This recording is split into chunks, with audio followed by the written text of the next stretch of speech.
Hello. Alright. Finally back. Uh, gonna talk about some boxing that's gonna be happening soon.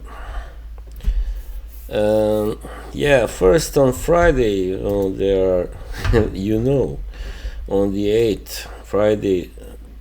No, sorry, that's not that Friday. Forget about it. It was Friday the 15th. I see that Muhammad Kuya Yakubov is returning. Yeah, versus William Foster III. This guy Yakubov is very, well, you might say, pretty special because he and the other guy that was the IBF super featherweight champion, what was his name again? Sorry, I forget. The guy who lost to Cordina, right? They are the only ones, only Tajik boxers that are kind of, notable or familiar to people. Rakimov, yeah, Shavkat John also, yeah, that's right. Well, he is now pretty much damaged goods, I would say. But Muhammad Kuya Yakubov has only got one loss. That was to Oshaki Foster, and on points 22.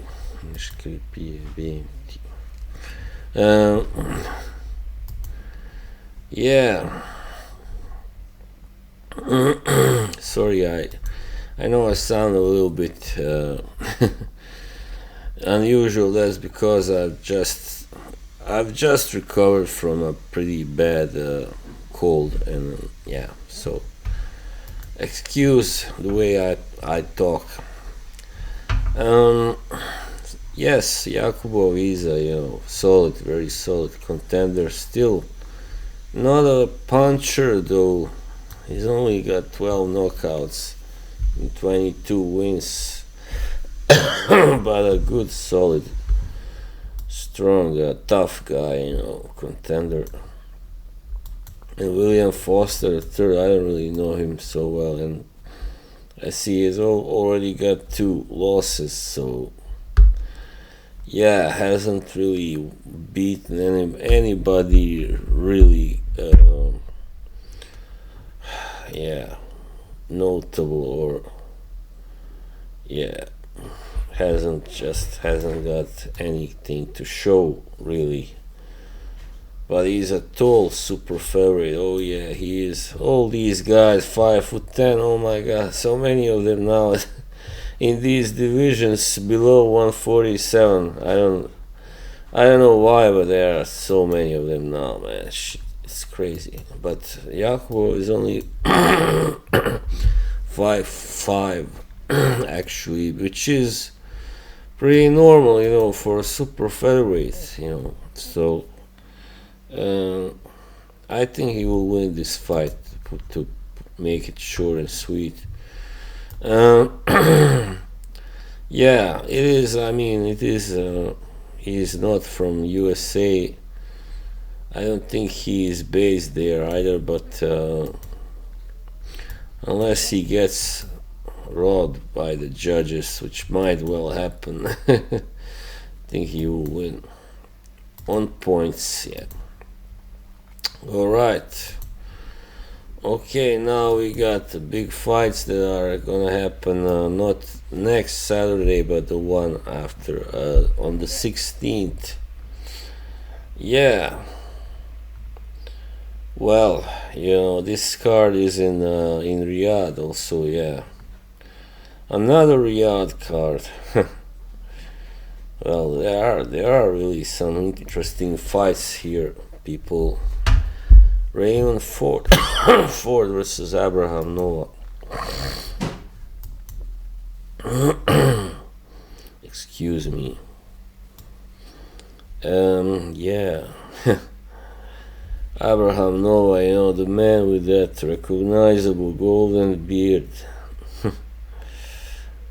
Raymond Ford, his only loss was, of course, so far, very close fight in a very close fight to Nick Ball, who is also actually fighting on the same undercard. And Abraham Noah, never really elite level fighter, but a solid contender, kind of solid, tough guy. Not really a big puncher, but alright, he's got some power, some pop. Definitely he has, actually. He has knocked out Jonathan Romero in 3 rounds, but he was also brutally knocked out by Robesi Ramirez. Yes. Then lost to Oshaki Foster, which was actually a split decision loss. But now, against Raymond Ford, who is a younger man and technically better boxer, I don't give him much chance. I don't think he can win. He will win this fight, and but Ford is not a puncher either. Not really, not a puncher. But if he hits you many times enough times, he can stop you. But he's not only down the stretch. So, but Ford, I think, will win this fight. Just too good technically and too prime, And Nova is an old man, 31, but still has been in some brutal fights, hard fights, and Ford has less mileage on him, definitely. Yes. And that was that one.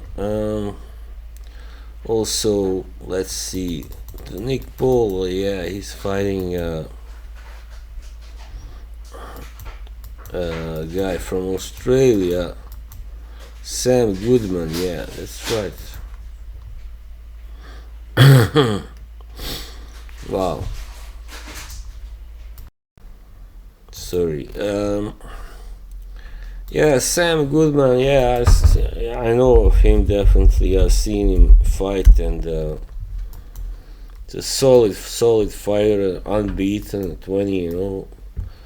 And yeah, also another non-puncher.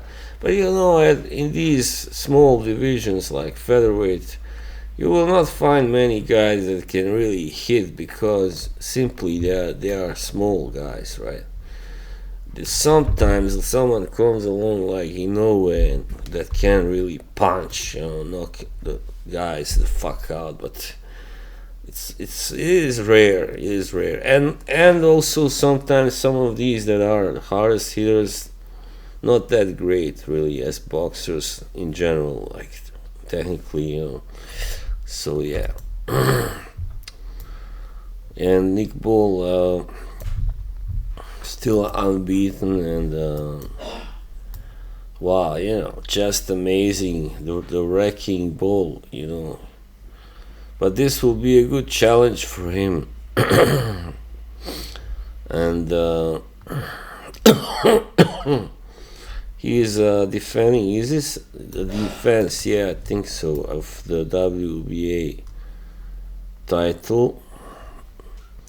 I think, or something like that. I don't know. So yeah, pretty challenging fight for Ball, because he's fighting a pretty skilled guy and who is willing and able. But of course, Ball being what he is, it's hard to see him lose to Sam Goodman anyway, or even anybody else at featherweight right now. I don't know, maybe, of course, if Inoue should jump up and challenge him, that's gonna be a whole different scene. Okay, so Ball, I don't know if he even will manage to stop Goodman late, but I don't know. I have him winning. And also we got the return of Filip Hrgovic, who comes from the same, parts as I do originally. Yeah. um, he's fighting David Adelaide. Yeah, Hrgovic now already 33, hasn't been so lucky, in the Dubois fight, and he got cut, and that's why he lost. But the thing is, since then he beat Joe Joyce, yeah. The thing is, he has a tendency to get cut and in the first round. That's very unfortunate, of course. So, he is, of course, a really big guy and can take punishment very well. And, he's not a one punch guy, doesn't have that power, but he can put his punches well together. Sorry, and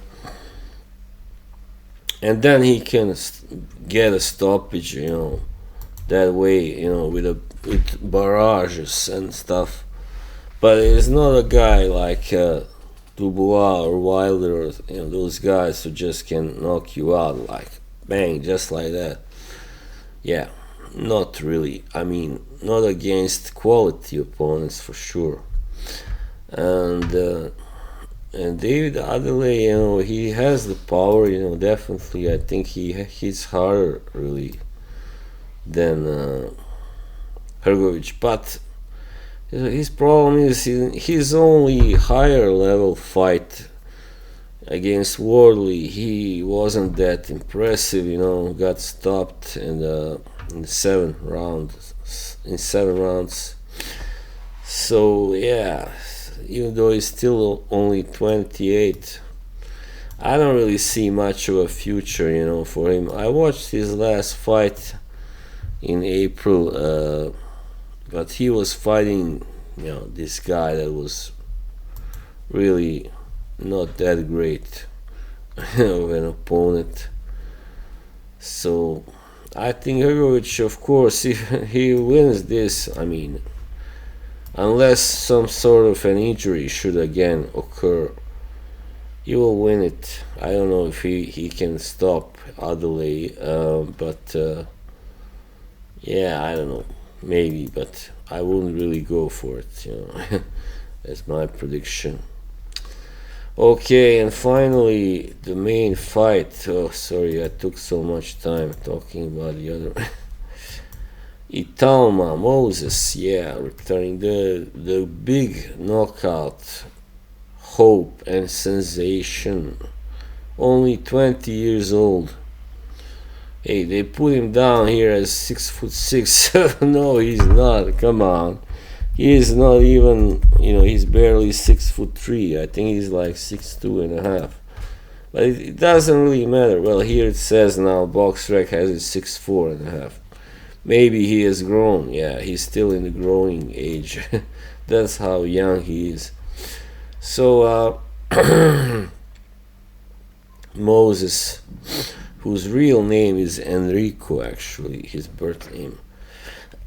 This is his first, of course, higher profile fight now, and he's got 12 wins, 10 by knockout. Most of these knockouts came in one of the first 3 rounds, many in the first round. And Dillian Whyte, his opponent now, a guy who hasn't exactly had a really great career in the last 3 years. After he lost to Tyson Fury. When he avenged the loss to Povetkin, his fans were like, okay, yes, let's go now. They were expecting, finally now he's headed somewhere, But then against Fury, he looked so listless and poor and was easily beaten, in 6 rounds only. and Fury doesn't usually stop people that early. I mean, in higher profile fights for sure. So yeah, that was just a poor showing. And the thing is, Whyte has been spoiled, you know. He has been dying on the vine, you know. That's the problem. He's 37 now. Wow. And you know, he's Eddie Hearn was just not really managing him right, you know. He wasn't getting the fights. He was not enough fights at all, much less the right fights, you know. And then he was matched against Povetkin and gets knocked out and sets him back, you know. He lost a few months. When if he had won that fight, he could have gone on to fighting someone else straight on, like Fury, or I don't know, someone else like that in 21. But instead he had to fight Povetkin again, and then he didn't fight for another year after that, and then he lost to Fury, and he looked pretty poor against Jermaine Franklin. He got, God knows how he got that decision. He was nowhere near winning it, really. So yeah, enough about Dillian Whyte anyway. But yeah, he is fighting someone that. The thing is, what is really interesting about this fight, this Itauma is still relatively untested, you know, of course, you know that, but, you know, even the best names on his resume are like Whyte, you know, shot to pieces by the time he fought Itauma. Dempsey McKean, only known as the guy who fought Hrgovic, you know, who Hrgovic had to beat to get to fight Dubois. So yeah. But you know, what he has shown is that he has really tremendous power and ability to finish off his opponents quickly, which is very good in this division, heavyweight division. You know, there's nothing worse than, you know, a guy who, when somebody is doing everything right, but then just cannot finish off their opponent, and then their opponent comes back, and you know, the thing that happened to Wardley in the first fight versus Frazier Clark, for instance. So yeah, some people will bring up the big difference in experience, but the thing is, I think Dillian Whyte is simply shot, you know. He's washed up, he's even shot maybe, and even though he does have the really quite big experience advantage, he is a slow fighter. First of all, he's always been very heavy, very slow, relying on his strength and then, you know, punching power and all that. And here, you know, he cannot do that. You know, he's fighting a young lion who is a knockout artist, a machine, knockout machine. So yeah,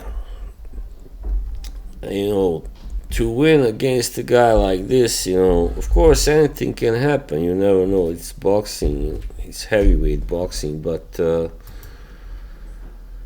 Dillian Whyte will really have to put on a great performance, and just, you know, the thing is, if the fight goes into late rounds, he is done. Whyte is done. He doesn't finish off, get Itauma out like by 8th round something. That's it. He's done. You know, he's not gonna survive. Of course, the fight might very well end even before that. Itauma might knock him out. Probably will by the 6th round or something, because he's, you know, he's, as I said, he is what he is. So, and Whyte, you know, being 37 and not exactly in greatest shape, Yeah, in his last fight, he like barely stopped this guy, this nobody from Ghana, Ebenezer Tete, and then only 4 months later, Fraser Clark stopped this guy in 1 round, and it took Dillian Whyte 7 rounds. I mean, he didn't even knock him out. Tete retired. So yeah, he's no longer what he used to be, Whyte, and even then maybe wouldn't have been good enough to beat Itauma really. So yeah, there you have it. Itauma will probably knock him out, I think, but I don't know when. I don't know really. Maybe even as early as round 4 or something. Okay, so that was it. Thank you for watching this, and see you soon. Right, bye.